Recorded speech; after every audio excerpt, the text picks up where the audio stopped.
pull up things here. But welcome back to the stream. Welcome back to another video. In this next topic, we're going to talk about insurance, how much insurance is, like my recommendations on what companies you should actually go for. And if you already have a Tesla and if you've got insurance rates, I want to hear from you. Put it in the chat, put it in the comments. I want to know what's like a temperature out there for the average insurance rates. I actually should have put a poll on the channel before we started this, but it's okay. Like, we're going to talk about insurance. I'll give you my recommendations on what companies to actually go for and some things to be aware about. Well, the thing to be aware about is, spoiler alert, Tesla insurance. I mean, like, buying insurance for your Tesla will be more expensive than your current car. I try and tell people it's anywhere from 10 to 20% more, but of course your miles may vary. You could see more or even less, but we'll get into the recommendations that I have. But if you're just joining in, my name is Dennis. I love talking about Tesla hacking, as I like to call it, but basically just getting the best deal on a Tesla at the best possible price,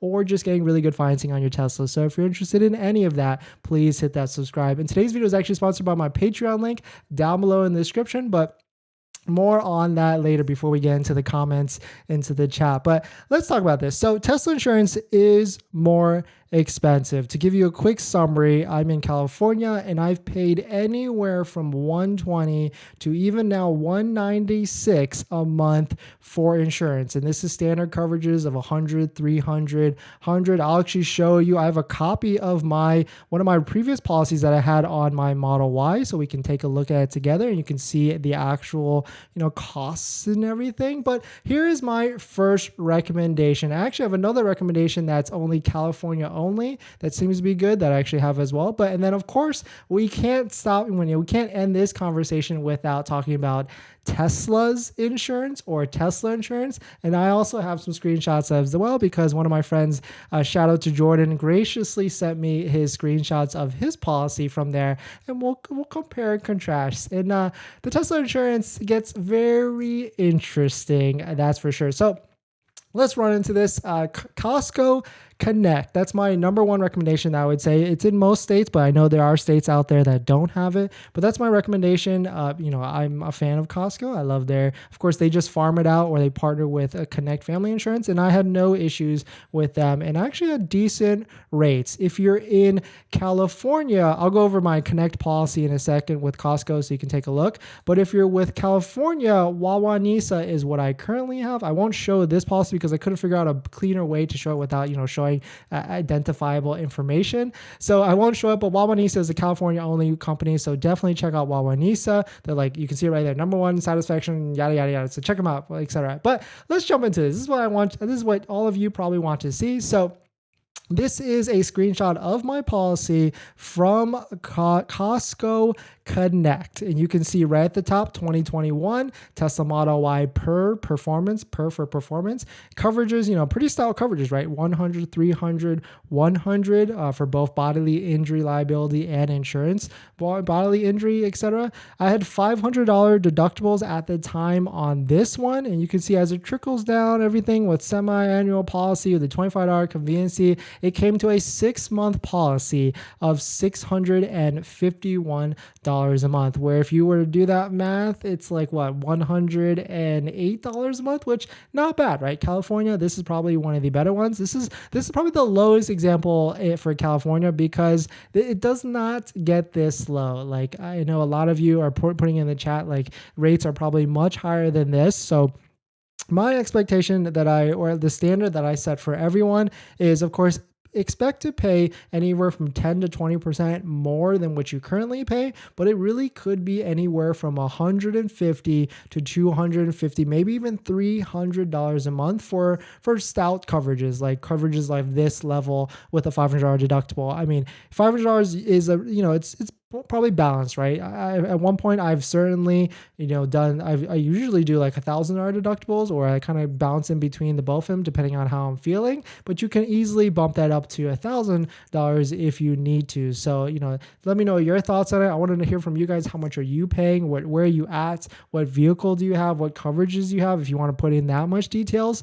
But yeah, I can accurately say it's probably anywhere from 150 to 250 as an average, with the most probably 300. I don't think I've heard anything more than that, but of course, if it depends on your driving record and age. So let's jump into the Tesla insurance, right? We can't have this conversation without Tesla insurance, and that's where it gets even more interesting with Tesla insurance, right? Because Tesla insurance is a new product. It's not in every single state, mostly California and other states as well, like Maryland, where the screenshot is about to come from.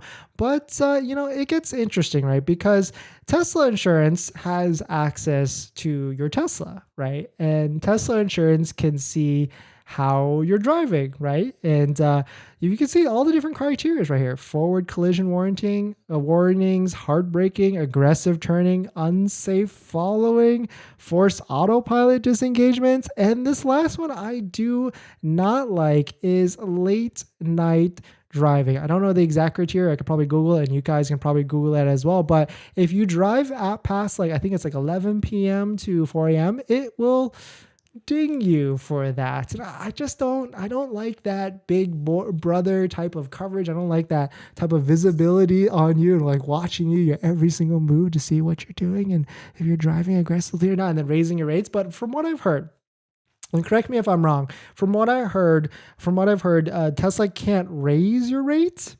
Maybe mid policy, they could probably raise your rate at the end of every 6-month term or whatever, but they can certainly lower your rates. And when they mean lower your rates, they can really, really lower your rates. So this next screenshot is a picture, an idea of how much they can actually lower it. So you can see right here. This is the premium section, and you can see at the current score of whatever it is, he's paying $76 a month, which that's actually really insane. I need to fact check that. I don't know if he's paying $76 at that dollar amounts, but if he keeps 100% score, if he drives like a good little boy and not late night and not going anywhere, luckily, you could, if you have 2 cars, you could easily do this. I don't know if you guys can see this, right? His rate could drop down to $46 a month. Now, I don't like, a company having visibility to how you drive and all that stuff, but $46 a month is still $46 a month in comparison to 100, 110, whatever the policy could be, maybe even if it's 76. That's very inexpensive. So of course I went and got a quote.